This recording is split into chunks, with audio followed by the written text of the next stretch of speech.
Hello, আসসালামু আলাইকুম।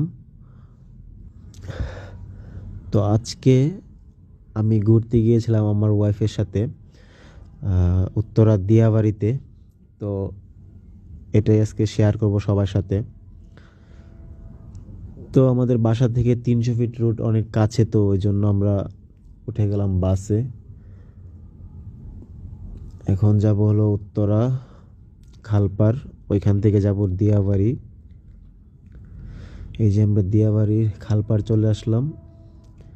এখন আমরা দিয়াবাড়ির উদ্দেশ্যে রওনা দিয়েছি।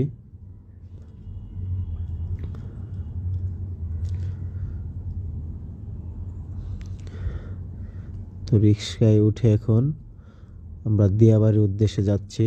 দিয়াবাড়ি হলো এটা উত্তরা 18 নম্বর সেক্টর। তো উত্তরা 18 নম্বর সেক্টরটা কে সবাই দিয়াবাড়ি বলে। তো এখানে একটা লেক আছে, তো লেকের এখানে সবাই ঘোরাঘুরি করে। তো আমি এখন আছি বর্তমানে উত্তরা 15 নম্বর সেক্টরে, ব্রিজের এখানে। তো রিক্সা দিয়ে জার্নি করতে ঢাকা শহর কিন্তু অনেক ভালোই লাগে। এই যে দেখা যাচ্ছে আমাদের উত্তরা উত্তর মেট্রো সেন্টার স্টেশন, যেখান থেকে মেট্রো রেল শুরু হয়। তো এদিক দিয়ে আমরা যাচ্ছি উত্তরা 18 নম্বর সেক্টরের দিকে।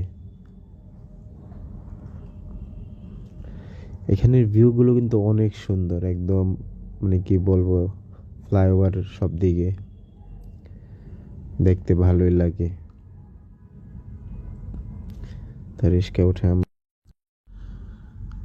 তো রিক্সা দিয়ে অনেকটা লং জার্নি করে যেতে হয়। তো সামনে আমরা ভিউ দেখে দেখে যাচ্ছি। তো এটা হলো মেট্রো রেলের নিচে যে রোডটা, এটা হলো উত্তরা উত্তর স্টেশন। তো বাতাস খেতে খেতে আমরা চলে যাচ্ছি দিয়াবাড়ির দিকে। জায়গাটা আসলে খুবই খোলামেলা এবং মানে বিকেলবেলা ঘোরার জন্য একদম পারফেক্ট আমি মনে করি। তো যারা ঢাকা সিটিতে থাকে তারা প্রায় ওই দিকটাতে যায়, দিয়াবাড়ি লেকের দিকে। এই যে উত্তর 18 নম্বর সেক্টরের বিল্ডিংগুলো দেখা যাচ্ছে। তো আমরা চলে আসলাম ব্রিজের কাছে।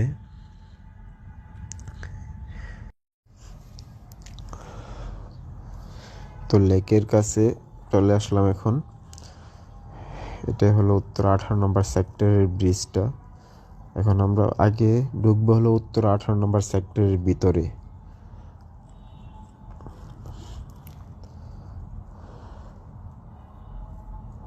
জায়গাটা খুবই সুন্দর, এখানে অনেকেই শুটিং করে, তারপর ফটোগ্রাফি থেকে শুরু করে সব কিছুই।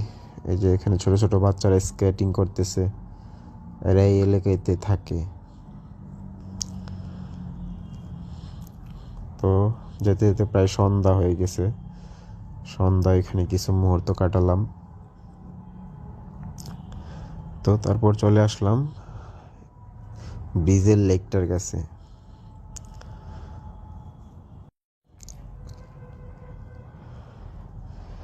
এখানে কিছুক্ষণ থাকলাম, থাকার পর একটু হাঁটাহাঁটি করে সন্ধ্যা হয়ে গেছে। তো ওই জন্য আর এখানে থাকার মতন পরিবেশ নেই, আর শীতকালে অনেক বেশি মশা থাকে এখানে। তো আমরা হাঁটতে হাঁটতে কিছু কেনাকাটা করলাম এখানে। এখানে সামান্য কিছু মেলার মতো দেখা যাচ্ছে।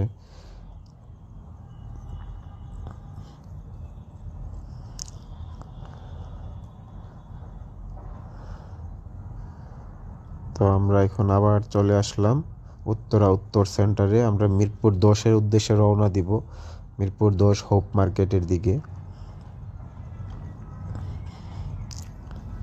তো এখন আমরা মেট্রো রেল স্টেশনে মিরপুর 10, তো মিরপুর 10-এর উদ্দেশ্যে এখন আমরা যাচ্ছি।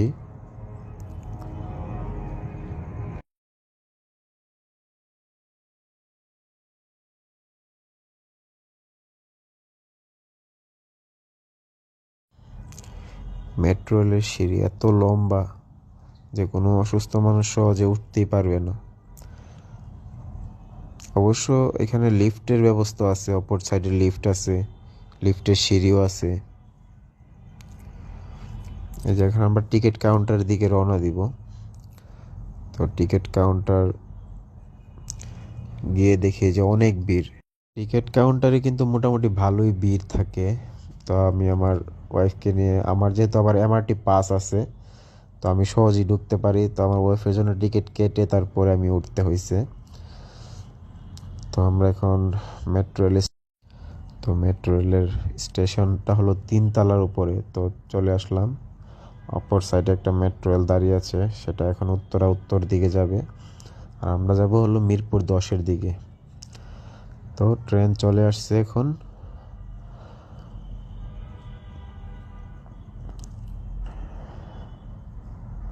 ট্রেনে উঠে গেলাম। তো মিরপুর 10 আমরা চলে আসছি।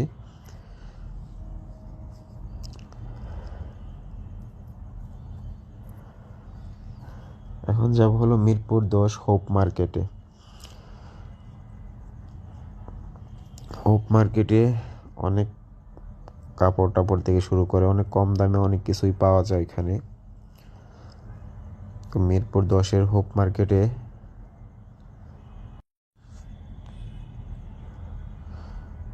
মিরপুর হোপ মার্কেটের দিকে উদ্দেশ্যে রওনা হলাম।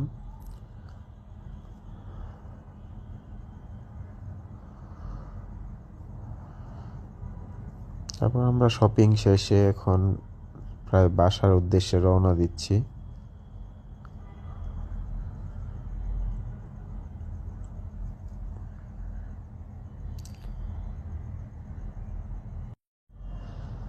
তো মার্কেট শেষে এখন আমরা বাসার দিকে চলে যাচ্ছি। বাসায় আস্তে আস্তে রাত অনেক লেট হয়ে গিয়েছিল। তো আমাদের ব্লগটা এই পর্যন্তই ছিল। জানি না কেমন।